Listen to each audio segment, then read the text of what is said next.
Jesus' words to his disciples in Luke chapter 21, beginning with verse 34, read this. Watch yourselves lest your hearts be weighed down with dissipation and drunkenness and cares of this life.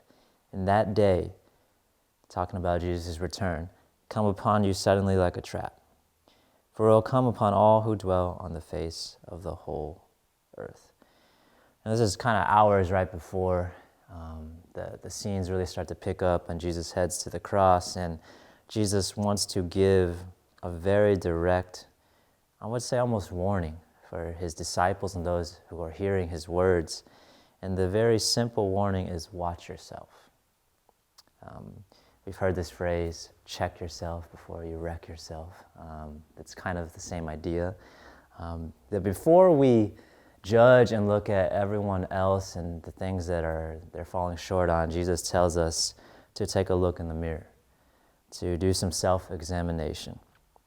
And he says, watch yourselves lest, right, which means if you don't watch yourself, your hearts can be stuck, being weighed down with dissipation, a word for that means excess, right, and drunkenness, this state of looseness or lack of control, and the cares of this life that bring about so much stress and anxiety and all that.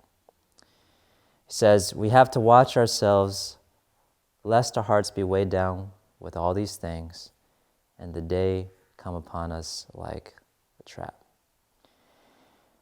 It's so much easier to see everyone else's shortcomings. It's as Jesus said, it's easier to look at the logs in everyone else's eye, right? Or the specks in everyone else's eye instead of the log in our own.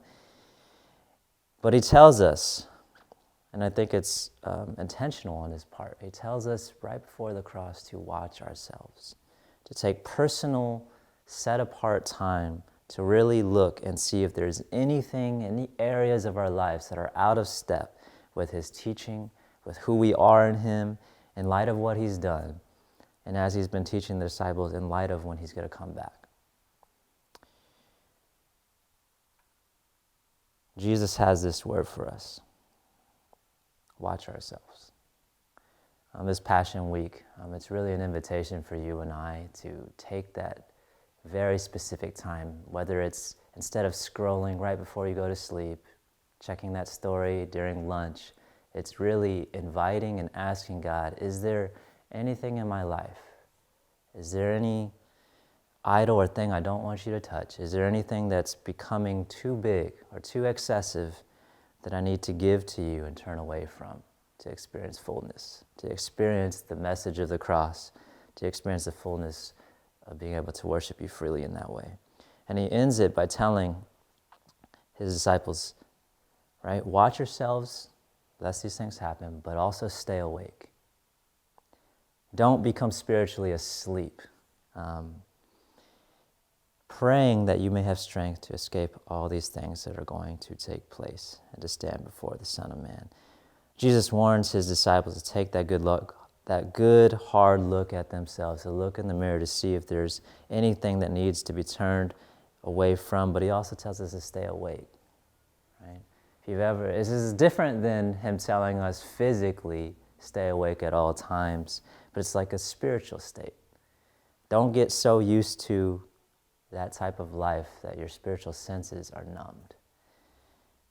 And instead spend that time in prayer asking for strength. It's a hard thing. I'm sure as you hear this, there's so many things our minds can go to on the things that probably we need to change or modify or give to the Lord. And it's not something that we can do just by trying hard. Let me stop worrying. How many times have we told ourselves that, right?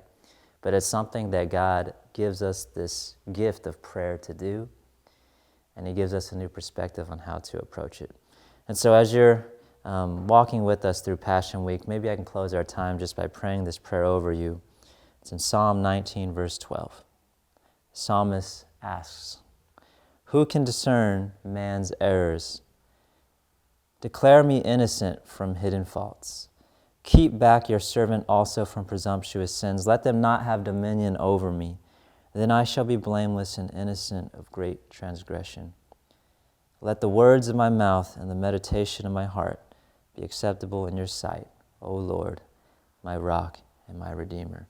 As we approach Easter, as we approach Good Friday, may we watch ourselves, stay awake spiritually, praying we may have strength to remember who we are, whose we are, and the cross that's about to take place.